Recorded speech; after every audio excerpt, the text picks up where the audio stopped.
Hi, I'm Wayne Hockmeyer, and I'm going to do a demonstration of the Banjo minnow and the various ways to fish it. But let's go to the boat first, and I will show you how to use the various products in the Banjo fishing system kit and how to put them together. I have in my hands the three sizes of the Banjo minnow. There is a small, there's a medium, and there's a large. Now, if I was going to fish the small Banjo minnow, I would use 2 to 4 pound test. I really wouldn't like to go bigger than that. 6 would be the most. If I was going to do the medium size, that of course could be fished with 2 pound or 4 pound, but most people would fish this with 6, 8, or 10 pound test line. Most of the time, they would use a spinning rod and possibly a spin caster for these 2 small size minnows. The larger minnow can be fished with up to 12 pound test. That is a good size for the bait caster. The Banjo minnow is used with a nose hook, and I'm going to show you how to put a nose hook together. The first thing you want to do is get a pair of needle nose pliers, and I like needle nose pliers because they're small at the tip and they enable me to work very easily. There are 2 types of corkscrews. There's a large size and a small size, and there are 2 sizes of hooks, a large size and a small size. There is a number 8 hook and there's a number 6 hook. The number 6 hook is the largest hook. You can put the larger size corkscrew on the smaller hook and vice versa. For the purposes of this demonstration, I'm going to use the larger number 6 hook because it's easier to see. The first thing I want to do is put the O-ring on the hook. So I slip it right over the point of the hook and down there. The next thing I want to do is take the big corkscrew and put that right next to the hook, right there. I want to then take a pair of needle nose pliers and close the opening on the corkscrew so that it will not come off the hook. I just pinch it closed. Next thing I want to do is put another black O-ring on the hook. I like to put the O-rings on each side to keep it in place so that the hook doesn't catch itself in the bait. Now, some people only use one on one side or the other, and actually some people don't even put them on a nose hook, but I like to help prevent the bait from hooking itself. Now that I have the hook tied to the line, I'm ready to attach the minnow. I just push it right in the front and screw it right in. And I put it sideways. The next thing I'm going to do is put on the Banjo weed guard. I take the rubber weed guard and I slip it in the eye of the hook. If the opening is a little too big, I take my pliers and sometimes I just crimp it to close it a little so that the weed guard doesn't pop out. Once I have the rubber band weed guard in the eye, I take it and I put it over 2 fingers like that, and I pull it up and set it behind the barb of the hook, and I've made the hook weedless. And now I'm ready to fish. I have in my hand a number 8 Banjo hook, and I'm going to now use the Banjo nose weight, and I'm going to show you how to assemble it. I simply take it, stick it on, take my needle nose pliers, and crimp it shut. I make sure that it won't come off. Now I'm ready to put the minnow onto the nose weight. Put the weed guard in place, and I'm ready to go fishing. I'm now going to show you how to rig a banjo jig to use with the banjo minnow. Take one of the O-rings, slip it right over the point of the hook.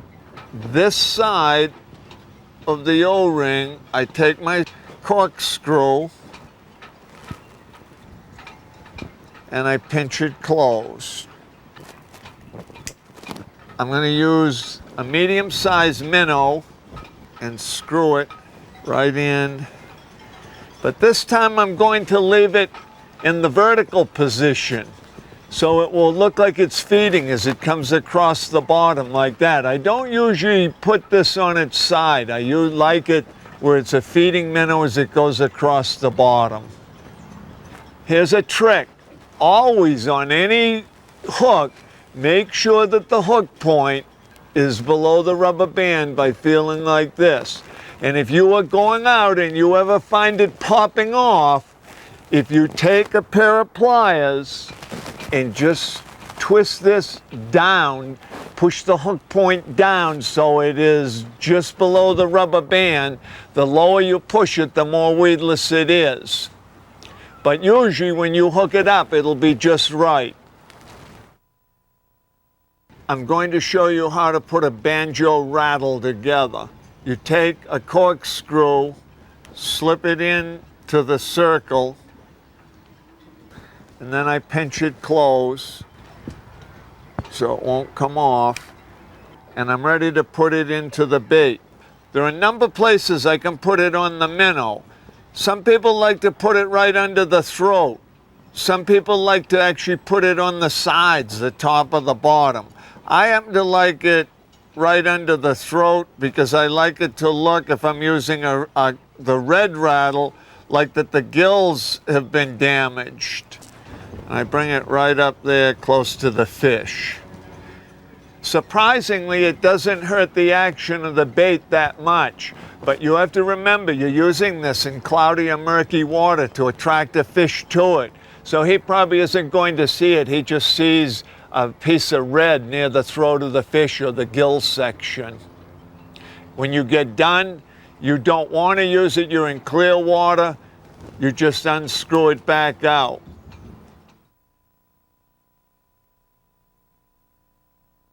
In the banjo fishing kit, there's a live bait hook.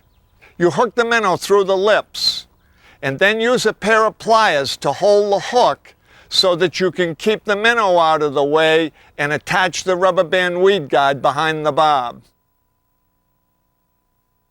Some people like to put on a black O-ring to keep the minnow positioned at the bottom of the hook. We're ready to go fishing now. The minnow is rigged and it's on a rod, and that is the first thing I'd like to address. You want to use a stiff rod, and by that I mean a very fast action tip. Not heavy, but fast action, because that way you can impart a lot of action to the minnow as opposed to a whippy or spongy type rod. I'm using 8-pound test and a medium-sized minnow, and the first 2 retrieves I'm going to use are reflex response type retrieves. The very first retrieve is what I call the skipping retrieve, or racing it over the top of the water like an escaping bait fish. I keep it up right on top, jumping out, going fast as can be, like it's trying to get away from another fish. I use the skipping retrieve on bluefish or when fish are very hungry and very active, and I can cover a lot of water with it and they will grab anything they see. But normally fish are not that aggressive, and I'm fishing other species of fish that want and need a slower retrieve. And that is the second retrieve, and I call it the swimming retrieve. The swimming retrieve is a jerking type swimming motion. I jerk the bait and I wiggle the rod tip as I jerk it, which makes it swim. It's just under the surface, and it creates a wounded, escaping type of action. It is really used when fish are hungry or they can be induced to hit because they just reflexively bite it. The third retrieve and the fourth retrieve are very different retrieves. They are genetic response retrieves, and they are the retrieves that other fishing lures don't do. They are a complete stop and go retrieve to create a spastic action. Now, the first one is the simplest of all, and it is probably used by more people than any of the other retrieves. I simply cast out and I jerk and I create slack. Jerk and let it go slack. As I do this, I watch my line, because when I create the slack, a fish might pick it up and I wouldn't know it. You must have that lure completely go on its own, and the slack does that. As you pop it and create the slack, the lure takes off on its own and creates a very lifelike action. It's what makes this lure so different from other lures. You reel other lures. This lure, you don't really reel it. You jerk it in, and as you jerk it and create slack, you reel the line, or take the line you've created, that slack, and put it on the reel. Never just reel the minnow, because you kill that spastic action when you do that. You want that minnow to take off on its own, to go left, to go right, and to flutter die. And you can fish a fair amount of water doing this. You're creating a genetic response type movement on top of the water again and again and again, and you can cover a lot of water. Got him. But sometimes fish just won't come up. The dying crippled minnow is done like this. You cast out and you let it die. You just let it sink. And sometimes they'll pick it right up just as it's sinking, dying. If they don't, I just take the rod tip and I snap it. And I let it die. I let it die. I let it die. And I snap it. I let it die. And I snap it. If I see that line move, because I might not feel it, I reel it tight until I feel the pressure, and then I pull on it, and I reel and pull without really a hard snapping strike. With the Banjo minnow and the Banjo hook system, just a very long pulling strike will hook you more fish. Now, I've showed you 4 different types of retrieves: the skipping, the swimming retrieve, the crippled minnow retrieve, and the dying crippled minnow retrieve. As every fisherman knows, you have to have confidence in the bait you're using. And believe me when I tell you, the Banjo minnow really does catch fish. It is a superior fishing lure. When I go fishing, the first thing I do is go high and fast. And by that I mean I want to cover a lot of water. I want to present the bait to as many fish as I possibly can. So I'm either skipping or swimming the minnow just as fast as I can do it and make it look lifelike. But if I don't get bites, I slow down. I start to slow down. So a lot of times I'll start with a skipping. I don't get bites, I'll go to the swimming. And if I don't get bites, I go to the crippled minnow retrieve, the jerk and stop, jerk and stop. But if I still don't get bites, it's noontime, it's hot, it's calm, fish aren't biting. Then I go to pure genetic response. I slow down and I go deep. And that is the key to fishing. I start high and fast, and I end at low and slow, depending on what the conditions present me with. And many days, you can be the only person catching fish, because you're the only person fishing in this manner. Thanks for watching. I'm Wayne Hockmeyer for Banjo Fishing Systems. And Good luck and go out and catch a lot of big fish.